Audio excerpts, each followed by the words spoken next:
আবারও স্বাগত ২১ বিজনেসের সঙ্গে আছি মহিমা পলি। বিপরীতমুখী আচরণ করছে বৈদেশিক মুদ্রায়ের প্রধান দুই উৎস। রেমিটেন্সে উচ্চ প্রবৃদ্ধি হলেও উদ্বেগ তৈরি করছে রপ্তানি খাত। টানা ৪ মাস ধরে কমছে রপ্তানি আয়, আর এ কারণে রিজার্ভ প্রত্যাশিত গতিতে বাড়ছে না। বাকিটা দেখুন ডেস্ক রিপোর্টে। বাংলাদেশের বৈদেশিক মুদ্রা আয়ের প্রধান দুই উৎস রপ্তানি আয় ও প্রবাসীদের পাঠানো রেমিটেন্স। এর মধ্যে রপ্তানি আয় কয়েক মাস আগেই ছন্দ হারিয়েছে, এখন তা উদ্বেগজনক পর্যায়ে।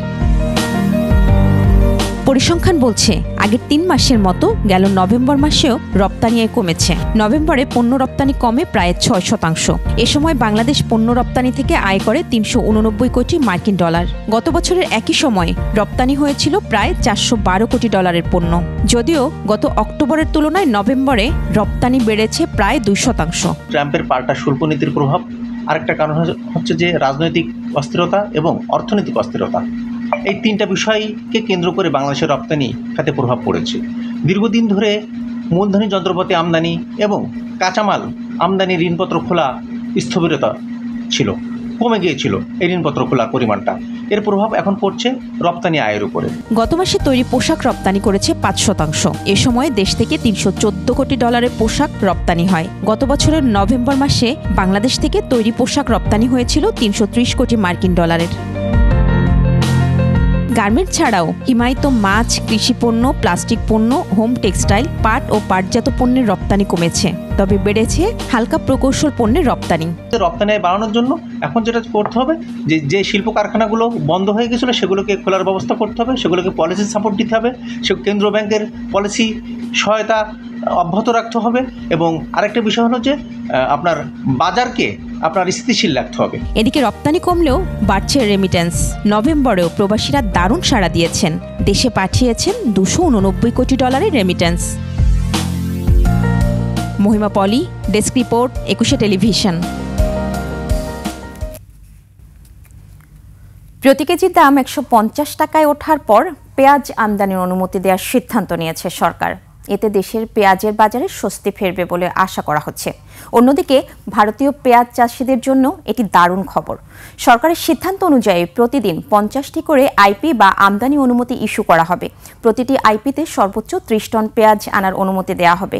কৃষি মন্ত্রণালয় জানায়, গত ১ আগস্ট থেকে যেসব আমদানি অনুমতির জন্য আবেদন করেছেন তারা কেবল আবার আবেদন দাখিল করতে পারবেন। একজন আমদানিকারক একবারের জন্য আবেদনের সুযোগ পাবেন। এদিকে বাংলাদেশের পেঁয়াজ আমদানির সিদ্ধান্ত নেয় ভারতীয় চাষিদের জন্য স্বস্তি ফিরেছে। এতদিন বাংলাদেশ আমদানি বন্ধ রাখায় অতিরিক্ত পেঁয়াজ নিয়ে বিপদে ছিলেন ভারতীয় পেঁয়াজ চাষিরা।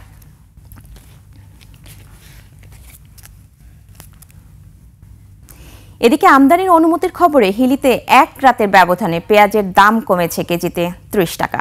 মৌসুম শেষের দিকে সরবরাহ কমে যাওয়ার অজুহাতে লাগামহীন হয়ে ওঠে পেঁয়াজের বাজার। দাম নিয়ন্ত্রণে পেঁয়াজ আমদানির অনুমতি দেওয়ার সিদ্ধান্ত নেয় সরকার। এমন সিদ্ধান্তে এরই মধ্যে বাজারে পেঁয়াজের দামের উপর প্রভাব পড়েছে।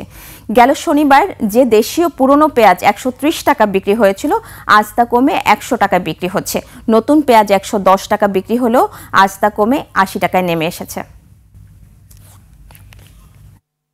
আজকে বাজারে নতুন পেঁয়াজ, কাটা পেঁয়াজটা উঠেছে, পেঁয়াজের দাম একটু কমিয়েছে। এখন আজকে বিক্রি হচ্ছে ৯০-৯৫ টাকা। একদিনের ব্যবধানে ২০ থেকে ৩০ টাকা কম পাচ্ছি। আইপি হওয়ার খবর শুনে পেঁয়াজের দাম আজকে কাঁচাটা বেচতেছি আপনার ৮০ টাকা কেজি, আর শুকনাটা বিক্রি হচ্ছে ৯০ থেকে ৯৫ টাকা কেজি ধরে। ৫০ জন আমদানিকারক অলরেডি তাদের পুরাতন আবেদনগুলো রিসাবমিট করতে পারছে। হয়তোবা এবারের মধ্যে আমরা দেখতে পাবো যে সেগুলো অ্যাপ্রুভ হবে। National equipment identity register NEIR সংস্কার সহ বেশ কয়েকটি দাবিতে রাজধানীর আগারগাঁওয়ের বাংলাদেশ টেলিযোগাযোগ নিয়ন্ত্রণ কমিশন BTRC কার্যালয় ঘেরাও করে আন্দোলন করেছেন মোবাইল ব্যবসায়ীরা। বেলা 11:30টার দিকে এই অবরোধ করেন আন্দোলনকারীরা। ব্যবসায়ীদের মূল দাবিগুলোর মধ্যে রয়েছে মোবাইল ফোন আমদানিতে বিদ্যমান অস্বাভাবিক শুল্ক প্রত্যাহার, সিন্ডিকেট প্রথা বিলোপ, NEIR এর পুনর্বিবেচনা, যৌক্তিক ট্যাক্স কাঠামো পুনর্নির্ধারণ ও মোবাইল ফোন আমদানির সুযোগ উন্মুক্ত করা। শনিবার ঘোষিত কর্মসূচির অংশ হিসেবে অনির্দিষ্টকালের জন্য মোবাইল ফোনের দোকান বন্ধ রেখে এই অবরোধ করছে মোবাইল ব্যবসায়ীদের সংগঠন Bangladesh mobile business community MBCB। এতে সারা দেশের হাজার হাজার ব্যবসায়ী অংশ নিয়েছেন। ব্যবসায়ীরা বলেন, সরকার অবৈধ মোবাইল ফোন বন্ধ করার নামে একটি নির্দিষ্ট প্রভাবশালী গোষ্ঠীকে সুযোগ দিতে চাচ্ছে। আমরা এনবিআর কে বলতে চাই, আপনার ট্যাক্সের পরিমাণ কমান। আমরা এলসি দিয়ে বৈধভাবে ট্যাক্স দিয়ে মাল এনে এই দেশের ব্যবসায়ীরা ব্যবসা করতে চায়। এবার জানাবো আন্তর্জাতিক বাজারে সোনা ও রূপার দাম। আন্তর্জাতিক বাজারে কমেছে স্বর্ণের দাম। প্রতি আউন্স স্বর্ণ বিক্রি হচ্ছে $4,197, যা আগের দিনের চেয়ে $9.84 কম। বেড়েছে রূপার দাম। প্রতি আউন্স রূপা বিক্রি হচ্ছে $58.34, যা আগের কার্যদিবসের তুলনায় $1.21 বেশি। আন্তর্জাতিক বাজারে গম, তুলা, চিনি ও সয়াবিন তেলের বাজার দর। বিশ্ববাজারে কমেছে গমের দাম। শিকাগো বোর্ড অব ট্রেডের মার্চ 2026 সরবরাহ চুক্তিতে প্রতি বুসেল গমের ভবিষ্যৎ মূল্য দাঁড়িয়েছে 535.75 সেন্টস, যা গত দিনের চেয়ে 4.50 সেন্টস কম। আন্তর্জাতিক বাজারে তুলার দাম কমেছে। মার্চ 2026 সরবরাহ চুক্তি অনুযায়ী প্রতি পাউন্ড তুলার মূল্য দাঁড়িয়েছে 63.93 সেন্টস, যা গত দিনের চেয়ে 0.15 সেন্টস কম। বিশ্ববাজারে কমেছে চিনির দাম। মার্চ 2026 সরবরাহ চুক্তি অনুযায়ী প্রতি পাউন্ড নাম্বার 11 চিনির মূল্য এখন 14.80 সেন্টস, যা এর আগের কার্যদিবসের চেয়ে 0.08 সেন্টস কম। বিশ্ববাজারে কমেছে সয়াবিন তেলের দাম।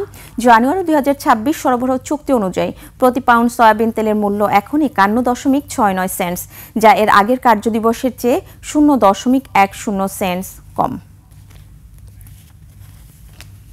এবার টাকার সঙ্গে প্রধান আন্তর্জাতিক মুদ্রার বিনিময় হার। আন্তঃব্যাংক লেনদেনে আজ ব্যাংকগুলো মার্কিন ডলার কিনছে 121 টাকা 75 পয়সায় আর বিক্রি করছে 122 টাকা 75 পয়সায়। ব্রিটিশ পাউন্ডের ক্রয় মূল্য 160 টাকা 83 পয়সা এবং বিক্রয় মূল্য 167 টাকা 90 পয়সা। ইউরোর ক্রয় মূল্য 141 টাকা 14 পয়সা, বিক্রয় মূল্য 147 টাকা 11 পয়সা। জাপানি ইয়েন ক্রয় হচ্ছে 75 পয়সায় আর বিক্রি হচ্ছে 81 পয়সায়। এদিকে ব্যাংকগুলো কানাডিয়ান ডলার কিনছে 87 টাকা 71 পয়সায়, বিক্রি করছে 90 টাকা 69 পয়সায়। ভারতীয় রুপির ক্রয় মূল্য 1 টাকা 28 পয়সা আর বিক্রি করছে 1 টাকা 45 পয়সায়। সৌদি রিয়ালের ক্রয় মূল্য 32 টাকা 33 পয়সা এবং বিক্রয় মূল্য 33 টাকা 9 পয়সা। মালয়েশিয়ান রিঙ্গিত ক্রয় হচ্ছে 29 টাকা 43 পয়সা আর আন্তঃব্যাংকে বিক্রি হচ্ছে 30 টাকা 35 পয়সায়। দর্শক, এরই সঙ্গে শেষ করছি আজকের 21শে বিজনেস। আগামীকাল দুপুর 1টায় আবারও ফিরে আসবো 21শে বিজনেসের নিয়মিত সব আয়োজন নিয়ে। দেখার আমন্ত্রণ রইল। 21শের সঙ্গেই থাকুন।